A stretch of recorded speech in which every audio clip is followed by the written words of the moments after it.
So in this video we're going to do a quick review of this Tesla Model X. Now, to give you a little bit of background, the Tesla Model X was launched in 2016. It's actually a 2012 design when it was first actually brought to the public's attention, but it was launched in 2016 and it is based on the Model S platform. So around 30% of the components in the Model X are that in the Model S. So it's the same platform and it's the same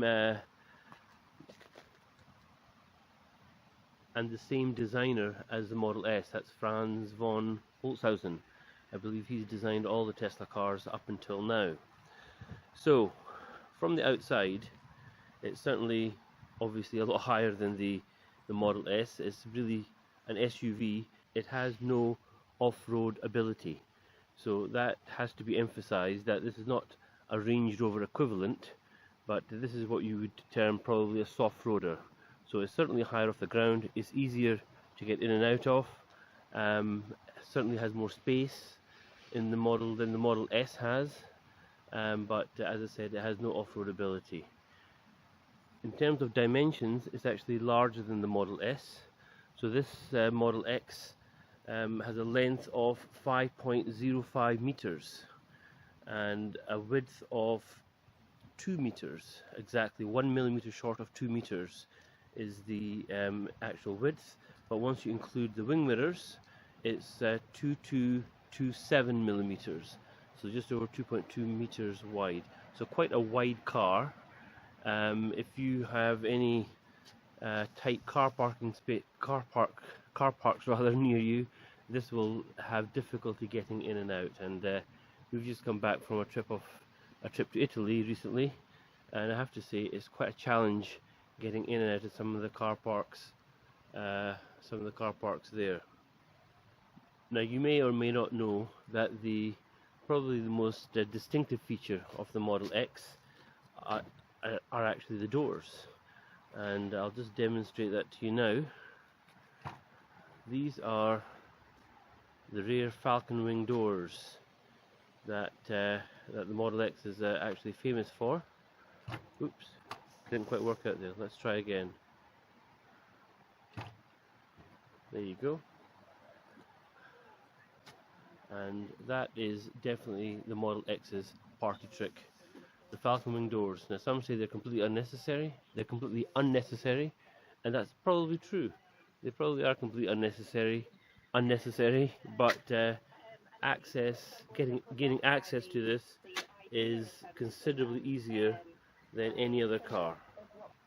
Now, this particular model is a 5-seat version, and it is available in a 6-seat version and also a 7-seat version. So there are two. So it's possible to I'll just show you right now. It is possible to fit another 2 seats in the back here. Now, those seats are, in my view, strictly for children, but some may disagree. And in terms of the 6-seat version, I mean, it does have its benefits, there's no doubt about it, but there's no armrest on the sides of the rear seats, rather like you have in a Range Rover. And I think that's one thing that's actually something that they could add on perhaps in a later update. But that's my only criticism of the rear design. Now, the 6-seat version, all the seats are are actually electrically operated.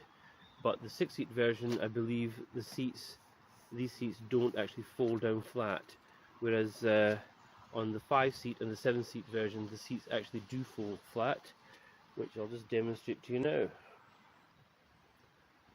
So that's the seat folded down and is relatively flat. I mean, there is a slight incline, but it's relatively flat, and so therefore it's good for loading.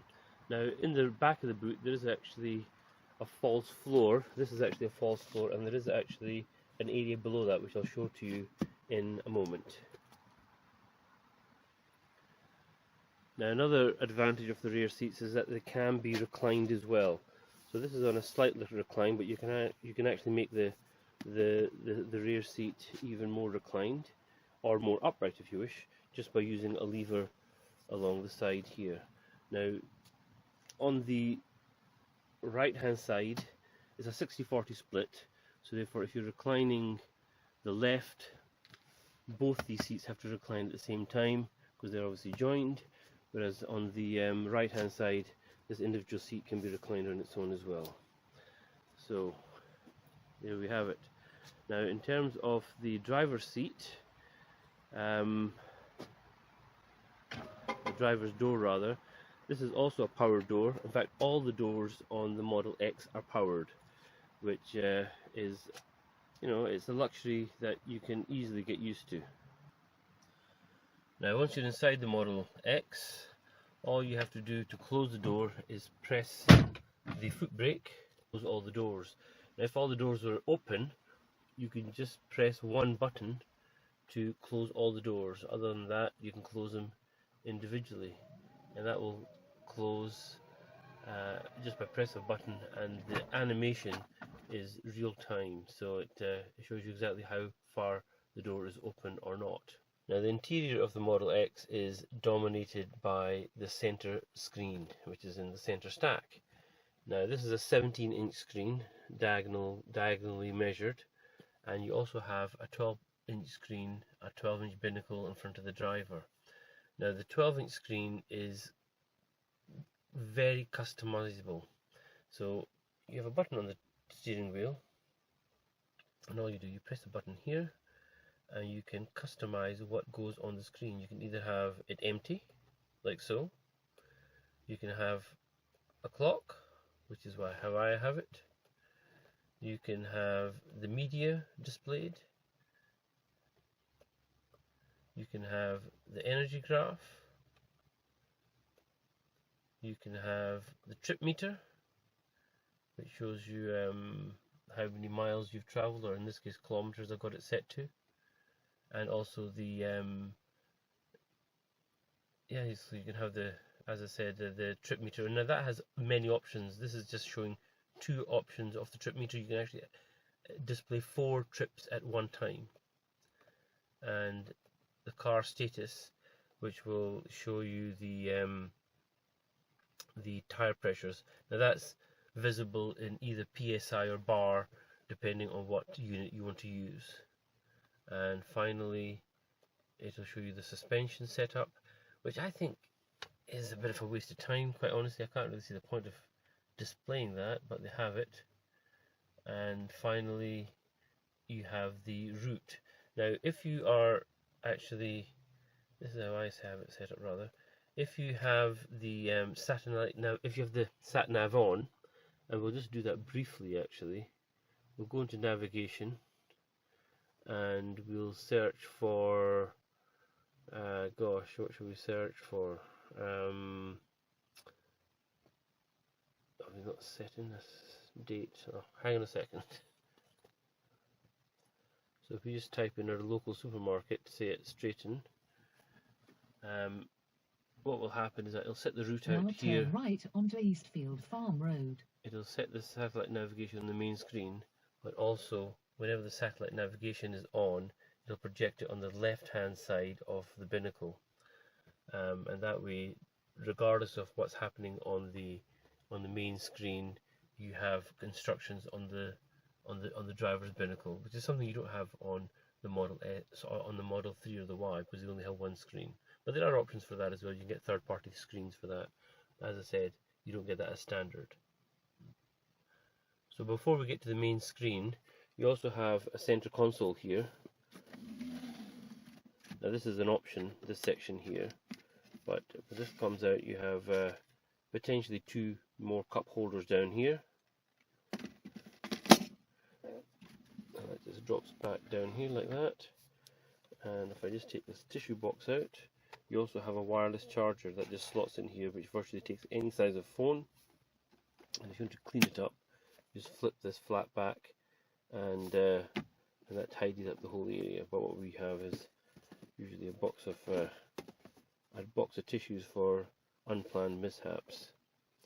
So going back to the center screen, As I said, this car came out in 2016, and the current car I'm in is the 2020 version or 2021 version, just before the major refit. And even now, this car is day and night above anything that's coming out right now in terms of functionality. The thing is, the screen and the UI are updated on a fairly regular basis. And when this car came out, the UI looked nothing like this. It was completely different, and I'll show you a picture of what it did look like just on the screen, and you'll judge for yourself. It looked nothing like what it does look like now. So as I said, it's been updated about 2-3 times over the last 7 or 8 years, and that includes the Model S and the X. And so therefore Tesla are doing that at no charge to the customer. So the customer is not just buying the car from day one and that's it, as it is with most other manufacturers, with all other manufacturers. They are updating the UI and the software regularly, and what you find with the Model X, we get an update every, I would say, at least once a month. In fact, there's one waiting for, there's an update waiting here right now. You can tell with that, if you press this button here, it tells you there's an update, and all you have to do is connect to the Wi-Fi and it will update your car. So let's go through this screen briefly. So this is, you can set the screen up in many ways. You can have up to 5 applets on the screen at any one time. One that is a constant is the HVAC HVAC controls at the bottom here, and that's a constant. You always have that visible there. And then you can manipulate the icons at the bottom here. I'll just switch the HVAC off for a moment. You can actually change the icons at the bottom, and you can put down your own favorite ones on the bottom applet here. So that's very flexible in terms of what icons you can have at the bottom. So you have the volume controls as well, and obviously if someone is sitting on the passenger seat here next to me, then their temperature control will come up automatically once they're buckled in. How I have it set up is I have usually the infotainment, and as I said, you can control that up or down like that with any. I think it does. It's with any of the channels that you want. Okay. So you just press the channel like that. So you can touch any of these icons at the bottom here, and obviously the radio station will change. Or you have your Spotify menu here. You just use the vehicles account is what we use, and there we go. And or you can use your own personal Spotify account if you wish. But I just use the vehicles account, and it's because I don't have another Spotify account, so it's very straightforward in that respect. So let's get onto the screen and see what functions it does have. First things first is the bottom left hand or bottom right hand corner. If you're a left hand drive car, it would be the bottom left hand corner. This would just be reversed. So if you start from the top, you can actually search for any item you want, and that's one advantage that this screen has. And this is an added update. And originally this feature did not exist.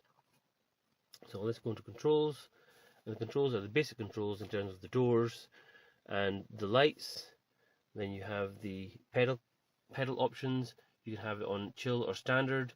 If you have the newer version, the plaid version, or even the newer version of the Model X, it'll have chill, standard, and insane mode.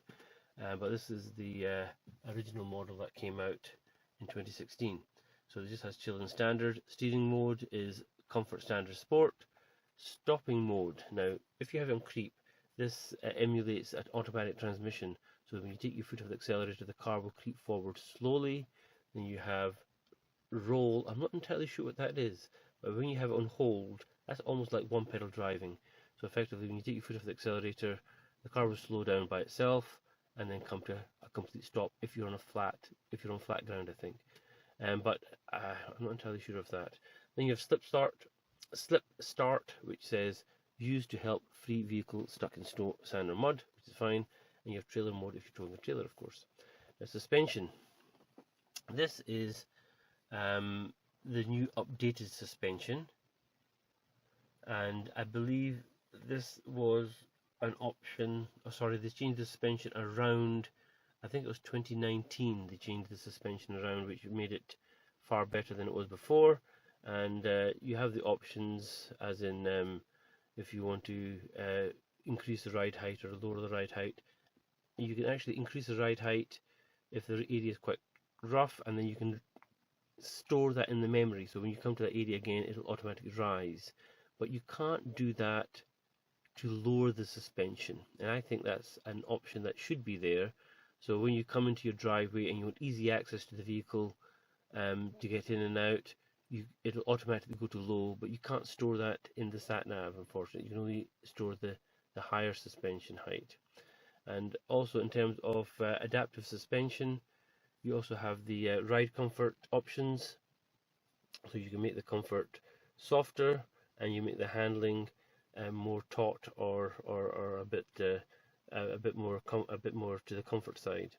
So as I said, options are there. I just usually have an automatic, or sometimes I have an advanced, but have the ride option or the ride comfort level a bit to the softer side. So going to the charging options, this way you can limit the charge of the vehicle. We usually have it set to 80%.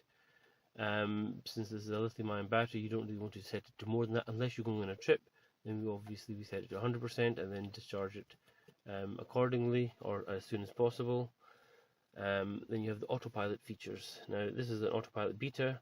In this car we don't have full self-driving, we only have the enhanced autopilot option, which costs about, I think in the UK it costs £3,400 as an option. And when you select that from your phone app, and you pay for the option, it's an instant download. It's not as though there's a download, they literally just switch it on. So you have the software in the car, they're just activating it. So it's very instant in that respect. And then you have the navigation options. I think that should be there, and that should be there, and that's that. And then you have all other options at the bottom here, and this is how we have it set up. So the emergency lane departure avoidance is on, automatic emergency braking is on, and the obstacle aware acceleration is on, and all the rest of them are on, in fact. Why would you have them off? If you think we should have them off, hey, comment below and tell me why we should. Then you have the vehicle option, which tells you should the doors auto present or not, and are all the doors accessible from the key fob. And when you walk away, this option here is excellent. If you walk away, the doors close by themselves. And also you have the lock confirmation, the mirror tilt, the mirror auto tilt. So when you put it in reverse, the mirror tilts down, and they fold in when you lock the car.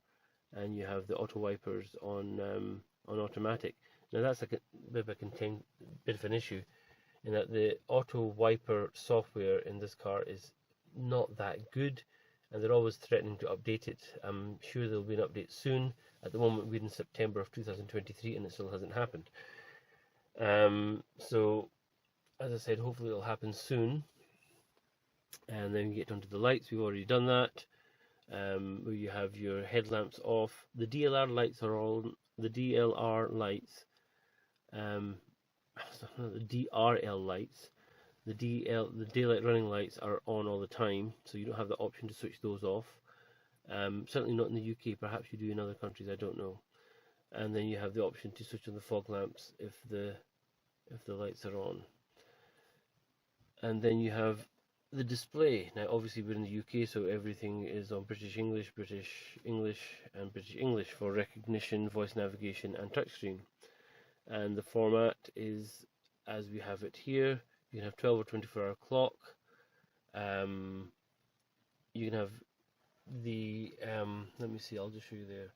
In the right hand corner you can see it's displayed as percentage, and you can put that as a distance, and the distance should be in miles, so it's 169 miles. And the temperature, we have it in Celsius, so we'll keep that there. and the tire pressures. This is curious about the UK because we're half metric and we're half imperial. So distance we'll have in miles, temperature we'll have in Celsius, and tire pressure we'll have in PSI and not in bar. So it's a bit of a mixed bag here in the UK, whereas on the rest of the continent they're all completely metric. In fact, the rest of the world is all completely metric apart from the USA. So that's where we are. In my view, the metric system is far superior. But if you have an alternate view, hey, let me know in the comments below why you think it's not. So then we have the trip meter.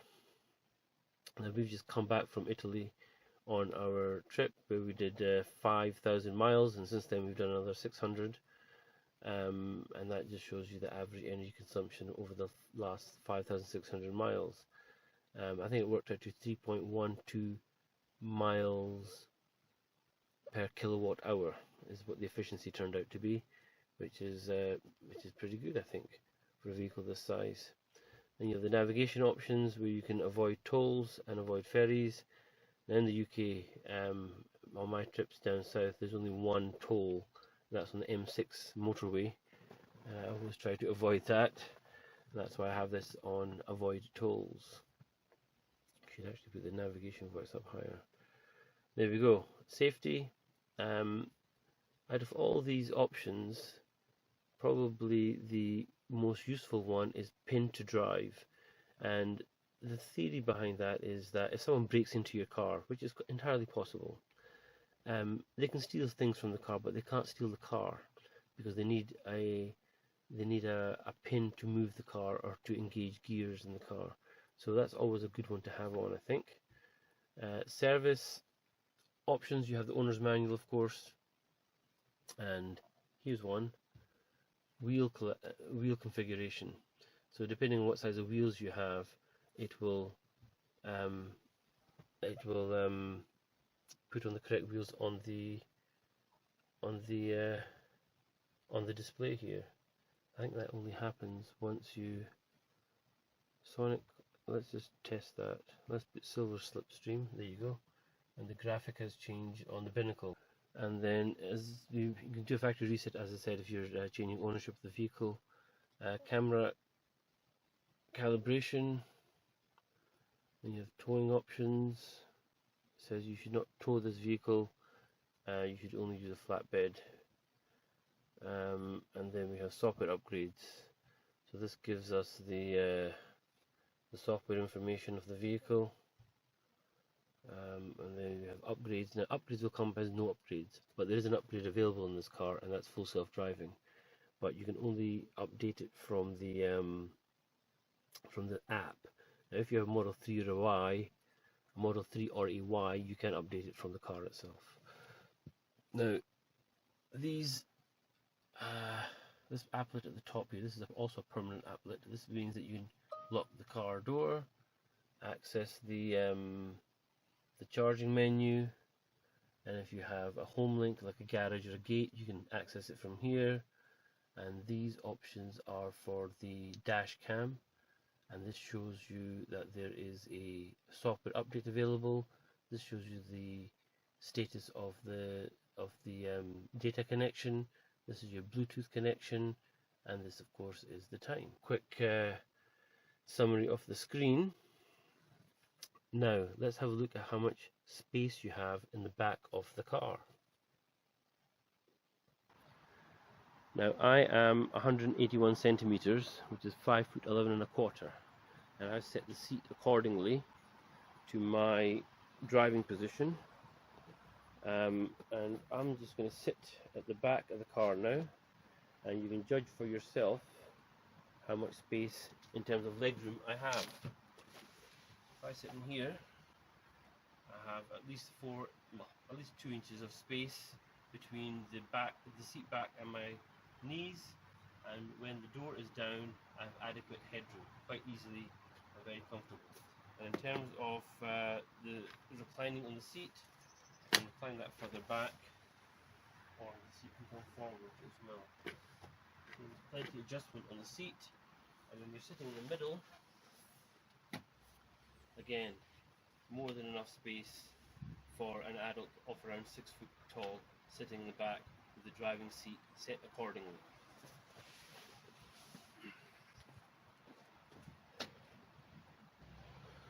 So let's head to the back of the car,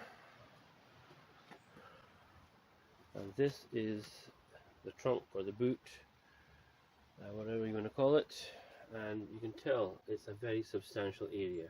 Now there is no parcel shelf in the back of the Model X. You only get that in the newer versions of the Model Y. But if we take out the first tray, oh gosh, if I can get it out with one hand, yes I can. You can see there's a large area. There's a large area below here, and then there's also another area underneath the false floor there as well. And you can take both these areas out, and this has got to be the largest space that I have seen in a mid-size SUV, and only because there is no fuel tank underneath here, and of course there is no spare tire, which I think they could easily have incorporated, but I think because they want to maximize range, they want to keep the weight to a minimum, and that's why they have excluded that, and also the cost as well. And so all these reasons is why I think they have not put in a spare wheel or even a space saver, although a space saver I think has limitations on weight. But as I said, we are where we are. Now let's move out to the front.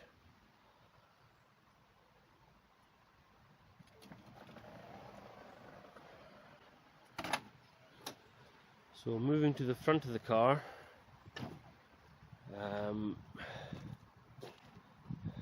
you open the front boot either from the front center screen, or you can open it from the key fob that you get. And as you can see, it's quite a large storage area. I would estimate at least 150 liters of storage. So what have I got in here? Well, there's no point going through what I've got here. It's just seeing the space of the front boot. So we have some jacking point pads. We have our cable. We have our tow hook. We have our charger, fire extinguisher. I'm not sure what good that will do. We also have the what's this called? The high visibility vest, and the triangle, and of course the what's this called? This is the adapter. So that's what we have in the front here. So that wraps up our review of the Model X. We'll do a follow-up review in terms of drivability, and we'll see how it compares to other comparable cars in the same price range and size. So thanks very much for watching. If you're not already subscribed or liked this video, please do so. It really does help, and I'll see you in the next one.